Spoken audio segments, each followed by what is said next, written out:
दोस्तों नमस्कार, मैं मयंक त्रिपाठी आप सभी का आपके अपने चैनल एचएम कोचिंग क्लासेस में स्वागत करता हूं। कैसे हैं आप सब लोग? आशा है आपकी यूपीएसआई की तैयारी अच्छी खासी चल रही होगी। दोस्तों उसी क्रम में मैं आपके लिए हिंदी सीरीज लेके आ रहा हूं, यूपीएसआई स्पेशल हिंदी सीरीज, जिसमें आपको यूपीएसआई से रिलेटेड हिंदी की क्लासेस दी जा रही हैं। और उसी क्रम में मैं आपको आज पढ़ाऊंगा अर्थालंकार। मैं अलंकार टॉपिक आपको पढ़ा रहा हूँ। अलंकार जैसा कि मैंने आपको बताया बहुत महत्वपूर्ण है। यहाँ से 5 प्रश्न लगातार परीक्षाओं में यूपीएसआई के पूछे गए हैं और इस बार भी पूछे जाने की संभावना है। ठीक है, 5 से कम प्रश्न आने की कतई संभावना नहीं है। 5 या 5 से अधिक प्रश्न नहीं आएंगे, ये बात आप एकदम कंठस्थ कर लें। ठीक है दोस्तों, मैंने आपको अलंकार में बताया था कि शब्दालंकार और अर्थालंकार अलंकार के 2 महत्वपूर्ण भेद हैं। उसी क्रम में मैंने शब्दालंकार आपको बता दिया, जहां से आपके 2 प्रश्न निश्चित तौर पर पूछे जाएंगे। 2 प्रश्न यानी कि 5 नंबर का काम आपका हो गया है। अगला जो हम आपको बताएंगे अर्थालंकार। अर्थालंकार से आपके 3 प्रश्न पूछे जाने की पूरी संभावना है। ठीक, कभी कभी होता है शब्दालंकार से 3 प्रश्न और अर्थालंकार से भी 3 प्रश्न पूछ ले जाते हैं। कभी कभी शब्दालंकार से 2 प्रश्न और अर्थालंकार से 3 प्रश्न पूछे जाते हैं। तो 3 प्रश्न आपको कहां से मिलेंगे? जब आप उपमा, रूपक, उत्प्रेक्षा, भ्रांतिमान, संदेह, इतने अलंकार आप मोटे मोटे तौर पर पढ़े हैं, पहले भी पढ़ चुके हैं। लेकिन आपको अन्योक्ति, विभावना, मानवीकरण, अतिशयोक्ति और विरोधाभास अलंकार, ये भी अलंकार पढ़ने की आवश्यकता है, क्योंकि 2017 परीक्षा में ये सारे अलंकार अर्थालंकार के तौर पर पूछे गए हैं। तो सबसे पहले मैं आपको बता दूं, ये महत्वपूर्ण है, चाहे वो अतिशयोक्ति हो या विरोधाभास हो या मानवीकरण हो। ठीक है, कोई भी अलंकार हो, सबसे प्रश्न पूछे गए हैं। मैं आपको पढ़ाते समय ये भी बताऊंगा कि यहाँ से किस प्रकार का प्रश्न आया है और परीक्षाओं में यहाँ से किस प्रकार के प्रश्न पूछे जाते हैं। साथ ही मैं आपको बता दूं, यदि आप यूपी ट्रिपल एससी की कोई भी परीक्षा की तैयारी कर रहे हैं तो आपके लिए ये क्लास बहुत महत्वपूर्ण हो जाती है। यूपी ट्रिपल एससी भी आजकल हिंदी में सामान्य प्रश्न नहीं पूछता है, सामान्य से थोड़ा हटके कुछ स्पेशल करता है, जिससे आपके ज्ञान की परख हो। चाहे वो यूपीएसआई की परीक्षा हो या यूपी ट्रिपल एससी कोई परीक्षा हो, जैसे लेखपाल की परीक्षा आने वाली उसकी परीक्षा हो, जिसमें आपकी अच्छे खासे ज्ञान की परख ली जाएगी। अब हिंदी से सामान्य प्रश्न आने बंद हो गए हैं और ठीक ठाक प्रश्न पूछे जाने लगे। ठीक है, मैं आपको बता दूं, बोर्ड में मैंने बहुत कुछ लिखा है, इसका कारण आप बाद में समझेंगे। ठीक है, कि बोर्ड मैंने पूरा फुल करके रखा है, कहीं भी जगह कोई बची नहीं है। इसका कारण आप अभी थोड़ी देर बाद समझेंगे। दोस्तों मैं आपको बता दूं कि सिर्फ आपको समझाना ही मेरा मूल उद्देश्य नहीं, इसके साथ आपको पूरा कॉन्सेप्ट क्लियर करना। आपका ऐसा कॉन्सेप्ट क्लियर करना कि कोई भी उदाहरण आ जाए आप तुरंत बता दें कि इसमें कौन सा अलंकार होना। ये मेरी एक तरीके से जिम्मेदारी है अलंकार पढ़ाते समय। और आप अलंकार अभी ऐसा पढ़ेंगे कि जब आपका दिसंबर में परीक्षा होगी फिर भी आप इसको भूल नहीं पाएंगे। ठीक है, आप एक बार अच्छे से अलंकार पढ़ लीजिए, जिससे आपको बार बार ना पढ़ना पड़े, बार बार रिवाइज ना करना पड़े, क्योंकि हिंदी विषय आप एक बार पढ़ लें और उसी से आपका काम चल जाए। तो उसी तौर पे मैं आपको उपमा अलंकार आज पढ़ाऊंगा, लेकिन उसके पहले मैं चर्चा कर लूं कि अर्थालंकार होता क्या है। बहुत ही मामूली सा परिचय अर्थालंकार में देंगे कि जो अर्थ के माध्यम से काव्य में शोभा बढ़ती है, चमत्कार उत्पन्न होता है, वहां पे अर्थालंकार होता है। जैसे मैंने शब्दालंकार में बताया था कि शब्द के माध्यम से काव्य में जो शोभा बढ़ती है, चमत्कार होता है शब्दों के माध्यम से, वहां पे शब्दालंकार होता है। यहाँ पे अर्थ के माध्यम से काव्य में शोभा बढ़ेगी या चमत्कार उत्पन्न होगा, उसे ही अर्थालंकार कहेंगे। अर्थालंकार के इतने सारे भेद हैं, तो एक एक करके हम लोग इन्हें पढ़ेंगे किसी किसी क्लास में। जैसे भ्रांतिमान और संदेह अलंकार, इसको एक ही क्लास में रख देंगे। ठीक है, ऐसे ही अतिशयोक्ति अलंकार, मानवीकरण, ये मतलब मैं आपको बता रहा हूँ कि जरूरी नहीं कि सारे अलंकार मैं एक एक क्लास में ही पढ़ाऊं। कुछ अलंकार ऐसे हैं जिनमें भ्रांतिमान और संदेह जैसे हो गया, तो ये आप एक ही क्लास में समझेंगे, तभी आपको दोनों में अंतर भी समझ आएगा और सारे कॉन्सेप्ट आपके क्लियर होंगे। ठीक, तो उसी क्रम में आज मैं सबसे पहले आपको उपमा अलंकार पढ़ाऊंगा। उपमा अलंकार यहाँ पे मैंने उदाहरण लिखे हैं, देखिए कई सारे उदाहरण है और उसमें वो 5 साधारण धर्म और वाचक शब्द भी लिख रखा है। तो इसमें आपको कंफ्यूज नहीं होना है, मैं जहां से आपको समझाऊं आपको बोर्ड में बस वही चीज देखनी है, उसके बाकी और सारी चीजें आप इग्नोर करिए। तो उपमा अलंकार होता क्या है देख लेते हैं। जहां गुणधर्म के आधार पर तुलना की जाती है वहां उपमा अलंकार होता है। बस आपको इतना समझना है कि कोई गुणधर्म होगा, कोई विशेषता होगी, किसी भी कोई गुण होगा, विशेषता होगी, जिसके आधार पर तुलना की जाएगी। किसके किसके बीच में? दो व्यक्तियों के बीच में तुलना हो सकती है, दो वस्तुओं के बीच में तुलना होती है। तो जहां पे तुलना का भाव प्रकट हो, उपमा मतलब क्या होता है? उपमा मतलब होता है तुलना। अगर आप उपमा का अर्थ देखेंगे तो उपमा का अर्थ होता है तुलना। तो उपमा अलंकार में क्या होगा? जहां पे तुलना की जाती हो, चाहे वो दो व्यक्तियों के बीच में तुलना हो या दो वस्तुओं के बीच में तुलना हो। आप उदाहरण के माध्यम समझेंगे तो आपको बहुत अच्छे से समझ में आएगा। और फिर यहाँ से जो उदाहरण यहाँ पे परीक्षाओं में क्या करता है, आपकी यूपीएसआई परीक्षा में क्या किया गया है, जो प्रीवियस ईयर परीक्षाएं हैं उनमें कोई उदाहरण दे देगा, फिर कहेगा इसमें कौन सा अलंकार होगा, फिर आप आसानी के साथ समझ जाएंगे कि इसमें उपमा अलंकार होगा। दोस्तों इसका कुछ उदाहरण मैं आपको देता हूं जिससे आपको समझ में आए बात कि यहाँ पे तुलना किस प्रकार से होती है। जैसे पहला उदाहरण मैं आपको देना चाहता हूं, मुख चंद्रमा सा सुंदर है। मुख चंद्रमा सा सुंदर है। इस उदाहरण में आप देखिए कि मुख की तुलना किससे की गई? चंद्रमा से की गई। ठीक, किसी का मुख है, मान लीजिए किसी का मुख है और उसके मुख की तुलना चंद्रमा से की गई है कि वो चंद्रमा के जैसा सुंदर है, मुख यानी कि मुंह, ठीक, फेस जिसे आप कहते हैं। ठीक, ऐसे ही हरिपद कोमल कमल से, यहाँ पे हरिपद, हरि मतलब मैंने आपको बताया था पिछली कक्षाओं में, हरि मतलब बंदर भी होता है, हरि मतलब भगवान विष्णु भी होते हैं। तो यहाँ पे हरि मतलब है भगवान विष्णु। भगवान विष्णु के जो पद हैं, पद मतलब पैर, भगवान विष्णु के जो पैर हैं वो कमल के समान, कमल से तुलना की जा रही, भगवान विष्णु के पैरों की तुलना कमल से की जा रही कि वो कोमल है, कमल जैसे कोमल है। तो ठीक, यहाँ पे आप तुलना समझ गए ना किस प्रकार से की जा रही है। उसके बाद मैंने ये लिया है कि जो उपमा अलंकार के अंग होंगे वो मैंने बाद में लिख रखा है। चाहता मैं तो इसको पहले भी लिख लेता, फिर आपको समझाता कि उपमेय क्या होता है, उपमान क्या होता है, साधारण धर्म क्या होता है, वाचक शब्द क्या होता है। लेकिन मैंने आपको पहले उपमा अलंकार समझाया, फिर उसको उदाहरण समझाया कि यहाँ पे किस प्रकार से तुलना होती है। अब हम लोग देखेंगे उपमेय, उपमान, साधारण धर्म और वाचक शब्द होते क्या है। बहुत ही खतरनाक शब्द आपको लगते हैं, बहुत ही कंफ्यूजन रहता है, संस्कृत निष्ठ शब्द हैं ये, चारों संस्कृत निष्ठ शब्द हैं। ठीक, साधारण धर्म, वाचक शब्द, धर्म, इस तरीके के शब्द आए हैं जिससे आपको घबराहट हो सकती है, आपको लग सकता है कि ये खतरनाक शब्द कहाँ से आ गए। ये बिल्कुल भी खतरनाक नहीं है, आप जरा सा समझेंगे आपको समझ में आ जाएगा। जरूरी इसलिए है कि आपको उपमा अलंकार में तो ये काम देगा ही, साथ ही साथ अर्थालंकार में जो बाकी के अलंकार जैसे रूपक अलंकार बहुत महत्वपूर्ण हो जाता है कि आपको उपमेय और उपमान पता होना चाहिए। ठीक है, और परीक्षाओं में ऐसे भी डायरेक्ट पूछा गया है कि इसमें इस उदाहरण में उपमेय क्या होगा, इस उदाहरण में उपमान क्या होगा। ऐसे भी पूछा गया है कि उपमेय का अर्थ होता है जिसकी तुलना की जाती है, जिससे तुलना की जाती है। इस प्रकार से कई प्रश्न आपका डीपली ज्ञान चेक किया जा रहा है परीक्षाओं में। तो इस डीपली ज्ञान चेक जब एग्जामिनर आपका चेक करना चाहता है तो आपको ये ज्ञान लेना चाहिए, वो भी बिना किसी डाउट के। आपको एकदम अपना कॉन्सेप्ट क्लियर कर लेना आज की क्लास में। ठीक है, इसलिए मैं इसको इतना ज्यादा महत्व दे रहा हूँ। चलिए देख लेते हैं ये सारी चीजें होती क्या है। उपमेय क्या होता है, सबसे पहले देखेंगे उपमेय होता क्या है।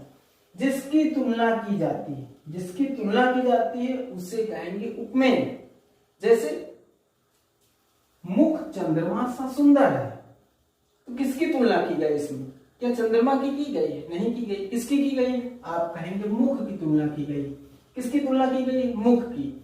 तो जिसकी तुलना की जाएगी वो क्या होगा? वो उपमेय होगा। आशा है आप उपमेय समझ गए इस उदाहरण में। चलिए अगला देखते हैं, हरिपद कोमल कमल से। तो यहाँ पे किसकी तुलना की जा रही है? क्या कमल की जा रही है कि हरिपद की जा रही है? तो आप बताइए, हरिपद कोमल कमल से। तो यहाँ पे हरिपद की तुलना की जा रही है, किससे की जा रही है? कमल से की जा रही है। तो जिसकी तुलना की जाती है, किसकी तुलना की जा रही है? हरिपद की तुलना की जा रही है। ठीक है, तो यहाँ पे उपमेय कौन होगा? हरिपद होगा। ऐसे ही अगला उदाहरण मैंने लिया है, नील कमल से सुंदर नयन। नील कमल से सुंदर नयन, इसमें पहचान पा रहे हैं आप? आशा है आप पहचान पा रहे हैं। इसमें क्या किया गया, अभी तक जो उपमेय होता था वो पहले होता था। इस उदाहरण में उपमेय हो गया लास्ट में, पंक्ति के लास्ट में। कैसे? नील कमल से, सुंदर नयन, यानी कि नयन की तुलना नील कमल से की जा रही। इस उदाहरण में आप समझ पा रहे हैं कि नयन की तुलना नील कमल से की जा रही, इसलिए नयन क्या होगा, नयन होगा आपका उपमेय। ठीक, आशा है आप इन तीनों उदाहरण के माध्यम से उपमेय समझ पाए होंगे कि जिसकी तुलना की जाएगी वही उपमेय होगा। ठीक, इसके बाद देखेंगे उपमान क्या होता है, जिससे तुलना की जाती है। उपमान होता है जिससे तुलना की जाती है, उपमेय क्या होता है, जिसकी तुलना की जाती है, उपमान क्या होता है, जिससे तुलना की जाती है। यहाँ पे किससे तुलना की जा रही है, मुख की किससे तुलना की जा रही है बताइए, चंद्रमा से। मुख की तुलना चंद्रमा से की जा रही है, तो किसकी तुलना की जा रही है, मुख की, तो ये क्या होगा, उपमेय। किससे की जा रही है, चंद्रमा से, तो ये क्या होगा, उपमान होगा। ठीक, समझ पा रहे हैं आप, उपमेय जिसकी तुलना की जाती है, उपमान जिससे तुलना की जाती है। ठीक, आशा है आप अब कॉन्सेप्ट समझ पा रहे हैं इतने सारे उदाहरण के माध्यम से, इसीलिए मैंने कोई एक उदाहरण नहीं लिया, कई सारे उदाहरण लिए कि उपमा अलंकार तो आप समझेंगे इस उदाहरण के माध्यम से, उपमेय, उपमान, साधारण धर्म और वाचक शब्द भी अच्छे से समझ जाएंगे। अगला देखते हैं, अगला उदाहरण है नील कमल से सुंदर नयन। यहाँ पे नयन तो उपमेय हो गया। ठीक, नयन क्या है, उपमेय। उपमान कौन होगा, नील कमल से, यानी कि नयन की तुलना नील कमल से की जा रही है, तो ये नील कमल क्या होगा, नील कमल होगा उपमान। आशा है आप ये उदाहरण समझ पा रहे हैं। इसके बाद देखेंगे साधारण धर्म क्या है। साधारण धर्म उपमेय या उपमान दोनों में समानता रखने वाला गुण। ये उपमेय हो गया, ये उपमान हो गया। उपमेय, उपमान, यहाँ पे उपमान कौन होगा, हरिपद कोमल कमल से, तो यहाँ पे कमल, कमल क्या है, कमल से, तो कमल की तुलना की, कमल से तुलना की जा रही है, इसलिए क्या होगा, कमल क्या होगा, कमल होगा उपमान, हरिपद क्या होगा, उपमेय होगा। आशा है आप समझ पा रहे हैं। तो साधारण धर्म क्या है कि उपमेय और उपमान दोनों में समानता रखने वाला जो गुण होगा वही होगा साधारण धर्म। साधारण धर्म बहुत ही खतरनाक वर्ड है आपके लिए, तो आपको साधारण धर्म ऐसे समझना है कि जो उपमेय और उपमान दोनों में समान गुण प्रदर्शित करता है। जैसे मुख क्या है, उपमेय, चंद्रमा क्या है, उपमान, तो इसमें दोनों में समान गुण है सुंदर। मुख भी सुंदर है, चंद्रमा भी सुंदर है। ठीक, तो दोनों चीजें सुंदर है, इसलिए दोनों उपमेय उपमान दोनों का जो समान गुण होगा, यहाँ पे समान गुण क्या है, सुंदर, इसलिए ये साधारण धर्म होगा। ठीक है, ऐसे ही हरिपद कोमल कमल से, तो हरिपद की तुलना की जा रही है, इसलिए हरिपद क्या होगा, उपमेय। कमल यानी कि जिससे तुलना की जा रही, किससे की जा रही, कमल से की जा रही, तो ये होगा उपमान। और उपमेय उपमान दोनों में जो गुण समान होगा, ठीक, वो क्या है, कोमल, यानी कि हरिपद कोमल और कमल के जैसा कोमल है। हर के पैर कैसे हैं, कमल जैसे कोमल है, तो कोमल क्या होगा, साधारण धर्म होगा। आशा है आप ये भी समझ पाएंगे। ऐसे ही नील कमल से सुंदर नयन, तो नयन क्या हो गया, उपमेय हो गया। नील कमल क्या होगा, उपमान होगा। और उपमेय उपमान दोनों में जो समानता वाला गुण हो, क्या है समानता वाला गुण, सुंदर, तो ये सुंदर क्या होता है, साधारण धर्म हो गया। इसके बाद देखेंगे वाचक शब्द। वाचक शब्द कुछ स्पेशल नहीं है, यहाँ पे वाचक शब्द आपके लिए थोड़ा खतरनाक वर्ड हो जाता है। जिस शब्द की सहायता से उपमा हो, उपमा यानी कि जिस शब्द की सहायता से तुलना हो, यहाँ पे किस शब्द की सहायता से तुलना हुई, मुख, चंद्रमा, सा सुंदर है, तो यहाँ पे जो सा है ना, ये जो सा देख पा रहे हैं, सा, तो इस शब्द के सहायता से यहाँ पे तुलना हुई है। तुलना यानी कि उपमा हुई है, जिस शब्द की सहायता से उपमा हो, इस पूरी पंक्ति में सा की सहायता से तुलना हुई है, तो इसलिए यहाँ पे उपमा अलंकार होगा। हरिपद कोमल कमल से, यहाँ पे तुलना हुई है से, यहाँ पे तुलना हुई है से की सहायता से, तो इसलिए यहाँ पे वाचक शब्द होगा से। ऐसे ही नील कमल से सुंदर नयन, तो यहाँ पे तुलना हुई है से की सहायता से, इसलिए वाचक शब्द क्या होगा, से। आशा है आप समझ पा रहे हैं कि उपमा अलंकार के जो 4 रंग होते हैं वो आपको उपमा अलंकार में मिलेंगे। मुख, चंद्रमा सा सुंदर है, यहाँ पे मुख की तुलना चंद्रमा से की गई है कि चंद्रमा के समान सुंदर है। हरिपद कोमल कमल से, यानी कि भगवान विष्णु के पैरों की तुलना की गई है कि कमल के समान कोमल है।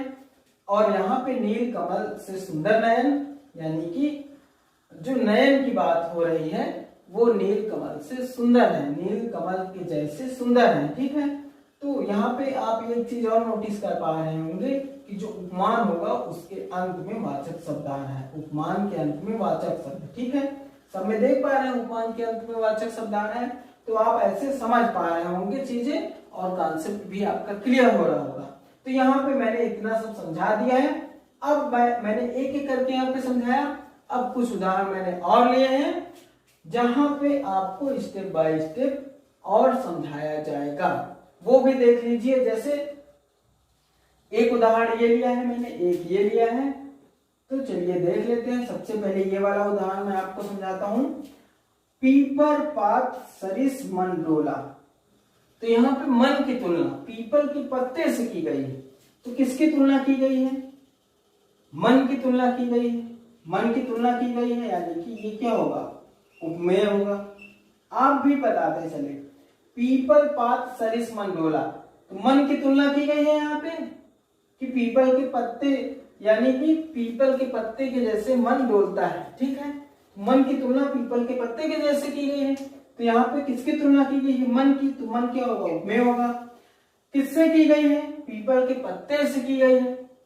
तो जिससे तुलना की जाए वो क्या होता है? उपमान होता है। ठीक, सरिस मतलब यहाँ पे होता है के समान। सरिस का क्या अर्थ होता है? शाब्दिक अर्थ होता है के समान, यानी कि मन के समान पीपल का पत्ता डोलता है। ठीक, तो के समान यहाँ पे है, तो ये क्या हो जाएगा? वाचक शब्द। क्यों होगा? क्योंकि इस सरिस शब्द की सहायता से या के समान की सहायता से यहाँ पे तुलना की गई है, इसलिए इसे वाचक शब्द कहा जाएगा। और ये जो डोला है, डोला, मन भी डोलता है, पीपल का पत्ता भी डोलता है, यानी कि उपमेय उपमान दोनों में समानता रखने वाला गुण, उसे आप क्या कहेंगे? उसे कहेंगे साधारण, साधारण धर्म। आशा है आपको ये क्लियर हुआ होगा और बहुत अच्छे से क्लियर हुआ होगा। ये प्रश्न बहुत पूछा गया है। ये जितने भी उदाहरण मैंने दे रखे हैं आपको, ये सारे के सारे आपकी यूपीएसआई परीक्षा में पूछे गए हैं। ठीक, समझ गए आप? इसके बाद अगला उदाहरण लेंगे जो बहुत ही अच्छा है। सीबीएसई बोर्ड की हिंदी की किताब में एक उदाहरण दे रखा है, पहले आप जान लीजिए। बहुत ही इंटरेस्टिंग है। इसका आप अगर व्याख्या इसकी मैं आपको बताऊंगा तो इसमें काफी समय लगेगा। इसका प्रसंग जान लीजिए थोड़ा बहुत। इसमें क्या है कि एक पिता है, एक पुत्री है, पिता जेल में बंद रहता है। यहाँ पे पिता जेल में बंद रहेगा और उसको कुछ शंका हो जाती है, उसकी बेटी की तबीयत खराब रहती है, तो उसको कुछ शंका हो जाती है कि मेरी बेटी पता नहीं जिंदा बची हुई होगी कि नहीं बची होगी। और जब वो जेल से निकल के आता है तो फिर क्या होता है कि उसकी बेटी उसे घर पे नहीं मिलती है। तब वो कौन से शब्द कहता है? हाय फूल सी कोमल बच्ची, हुई राख की थी ढेरी। मतलब वो फिर जाता है जहाँ पे लाशें जलाई जाती वहां पे जाता है और वहां पे देखता है कि राख, मेरी बच्ची राख में तब्दील हो गई। ठीक है, तो बहुत ही इमोशनल कविता है, आप चाहें तो पढ़ सकते हैं। तो इसमें यही है कि हाय फूल सी कोमल बच्ची, हुई राख की थी ढेरी। तो आप पहली पंक्ति देखिए, हाय फूल सी, फूल सी कोमल बच्ची, है फूल सी कोमल बच्ची। तो यहाँ पे बच्ची, बच्ची क्या है? बच्ची की क्या की जा रही है? तुलना की जा रही है। किससे? फूल से। तो बच्ची क्या होगा? उपमेय। यहाँ पे बच्ची की तुलना की जा रही है, तो बच्ची क्या होगा? उपमेय। किससे की जा रही है? यानी कि जिससे तुलना की जाती है उसे क्या कहते हैं? उपमान। तो ये क्या हो गया? उपमान। फूल क्या होगा? फूल होगा उपमान। ठीक, ये जो फूल होगा वो होगा उपमान। कोमल क्या होगा? फूल भी कोमल है, बच्ची भी कोमल है, तो कोमल क्या होगा? जहां उपमेय उपमान दोनों में समानता रखने वाला गुण होता है वहां पे क्या होता है? साधारण धर्म। तो ये कोमल क्या हो जाएगा? साधारण धर्म हो जाएगा आपका। ठीक, और जिस शब्द की सहायता से उपमा हो, यहाँ पे सी, देख रहे हैं फूल सी, तो जो सी आया, सी की सहायता से तुलना हो रही है। जब सी की सहायता से तुलना हो रही है तो इसलिए सी क्या होगा, सी होगा वाचक शब्द। आशा है आप ये उदाहरण समझ पा रहे हैं। इतने उदाहरण आपको उपमा अलंकार समझने के लिए पर्याप्त है। यहाँ पे बस समझना इतना ही है कि के समान, समान, सम, सी, से आदि शब्द आते हैं, वो भी उपमान के बाद। यहाँ पे देख रहे हो उपमान, उपमान क्या है, फूल, और उसी के बाद वाचक शब्द आया है। ठीक, यहाँ पे उपमान क्या है, पीपर पात, और उसी के बाद आया है वाचक शब्द। यहाँ पे भी देखिए चंद्रमा क्या है, उपमान है, और यहाँ पे वाचक शब्द आया है। यहाँ पे देखिए कमल क्या है, उपमान, और यहाँ पे वाचक शब्द आया है। ठीक, यहाँ पे नीलकमल क्या है, उपमान है, और बाद में क्या है, वाचक शब्द आया है। तो आप उपमा अलंकार ऐसे ही समझा सकते हैं। इनके कोड वर्ड हैं, जैसे उपमान के बाद आएगा से, सी, सम, या के समान है ना, और भी जैसे सरीस हो गया। तो इस तरीके के वाचक शब्द आते हैं। वाचक शब्द जिन शब्दों की सहायता से तुलना होती है या उपमा होती है, समझ रहे हैं आप, तो वहां पे उपमा अलंकार होता है। उपमेय उपमान आप थोड़ा अच्छे से समझ लेंगे, जिसकी तुलना की जाती है, जिससे तुलना की जाती है, मैंने आपको समझा भी दिया, ऐसा समझ में भी आ गया होगा। अब जब हम रूपक अलंकार पढ़ेंगे इसकी अगली क्लास में, तब आपको बहुत इंटरेस्टिंग लगेगा, मजा भी आएगी, क्योंकि आपने उपमेय उपमान समझ रखा है। यहाँ पे तुलना हो रही, वहां पे एक ही मान लिया जाएगा। वहां पे भी कई सारे उदाहरण जो बहुत फेमस हैं, और ये सारे उदाहरण मैं आपको बता दूं कि यूपीएसआई परीक्षा में पूछे गए होंगे। ठीक है, कुछ उदाहरण मैं आपको और देना चाहता था जो यूपी ट्रिपल एससी ने पूछे हैं, वो मैं आपको कहीं ना कहीं दे दूंगा। ठीक है, आप उससे परेशान नहीं होइए। कुछ लोगों की शिकायतें आती हैं कि सर आपने हमें 20 में लटका दिया, आपको नहीं पढ़ाना है तो बता दीजिए, ऐसे कमेंट आते हैं। तो मैं आपको बता दूं कि आप प्लीज परेशान नहीं होइए, आपको मैं पूरा यूपीएसआई का सिलेबस जितना भी है मैं पूरा कंप्लीट कराऊंगा। इस समय कुछ समस्या में मैं रह रहा हूँ, इस वजह से आपकी लगातार क्लासें नहीं हो पा रही हैं। अलंकार आपका 5 नंबर का एक बहुत बड़ा सेक्शन है, जो मैं आपको एक अच्छे ढंग से समझा रहा हूँ। चाहता तो उदाहरण देता, उपमेय उपमान मुंह से बोल के समझा देता और आपकी क्लास हो जाती, लेकिन समझाना ऐसे है कि आपको भी अच्छे से समझ में आए, कि आपकी परीक्षा में अगर कोई उदाहरण आ जाए तो आप देख के पहचान लें कि इसमें उपमा अलंकार ही होगा। आपने पिछले उदाहरण माफ करिए पिछले अलंकार की क्लासेस देखी होंगी, तो आपको लगा होगा कि हाँ सर ने सही से समझाया। तो वैसे ही ये जितने भी अलंकार हैं, यहाँ से आपके 3 प्रश्न आएंगे, यानी कि 7.5 नंबर का खेल आपका यहाँ से है। तो इसलिए आप इसको अच्छे से पढ़ लीजिए। इसके बाद कुछ टॉपिक हैं ऐसे जो आपके एक दिन में पूरे टॉपिक खत्म हो जाएंगे, इसलिए आप जरा सा भी टेंशन नहीं लीजिए, ना ही कोई फिक्र करिए। हमें आपकी फिक्र है, हमें पता है कि आपकी क्लासें कैसे खत्म करनी है, वो भी अच्छे से विधिवत क्लास है आपकी खत्म करनी है। आपको क्लास नोट चाहिए तो टेलीग्राम ग्रुप में जुड़ जाइए, आपको पूरा क्लास नोट्स हिंदी का दे दिया जाएगा। ठीक है, और कुछ लोगों के और भी कमेंट आए हैं, जैसे कि सर आप लगातार नहीं आ पा रहे हैं, तो उनसे बता दूं कुछ समस्या में हूँ। जल्द ही आपकी लगातार पर डे क्लासेस मिलेंगी आपको। ठीक है, आप लगातार पढ़ाई करते रहिए, मेहनत करते रहिए, हिंदी में आप 35+ लेके आइए। ठीक, ऐसी मेरी आपके साथ मेरी विश है कि आपकी 35+ हिंदी में अच्छे से आप यहाँ पे क्लासेस देखें, फिर 35+ आपके आ जाए। और मैं बताना चाहता हूँ कि मैं यहाँ पे जो भी पढ़ाऊंगा उससे बाहर कहीं कुछ नहीं आने वाला है। आप जैसे मान लीजिए उपमा अलंकार क्लास देख रहे हैं, तो अब आप एक सेट उठाइए यूपीएसआई के प्रीवियस ईयर का, तब आप देखिए कि क्या आप उपमा अलंकार पहचान पा रहे हैं। ये इसके पहले मैंने जो भी अलंकार पढ़ाया शब्द अलंकार में, आप सेट उठाइए, देखिए आप क्या पहचान पा रहे हैं। आप जरूर पहचानेंगे और अलंकार से संबंधित सारे प्रश्न सही कर पाएंगे। ठीक, जितना अभी तक आपने पढ़ लिया, और जो चीजें बची हुई है वो मैं आपको एक एक करके क्लियर कर दूंगा। फिर आप जब देखेंगे अलंकार, आप जब पढ़ेंगे यूपीएसआई 2017 के प्रीवियस ईयर पेपरों का सेट लगाएंगे, तो आपको अलंकार में 5 के 5 प्रश्न बहुत अच्छे से आएंगे। ठीक, तो आपको टेंशन नहीं लेना है, परेशान नहीं होना है, बस अच्छे से लगातार मेहनत करनी है, हौसला बना के रखिए, लगातार परिश्रम करिए, यही सफलता की कुंजी है। ठीक है, धैर्य मत खोइए। आपका दिन शुभ हो। मिलते हैं अगली क्लास में। धन्यवाद।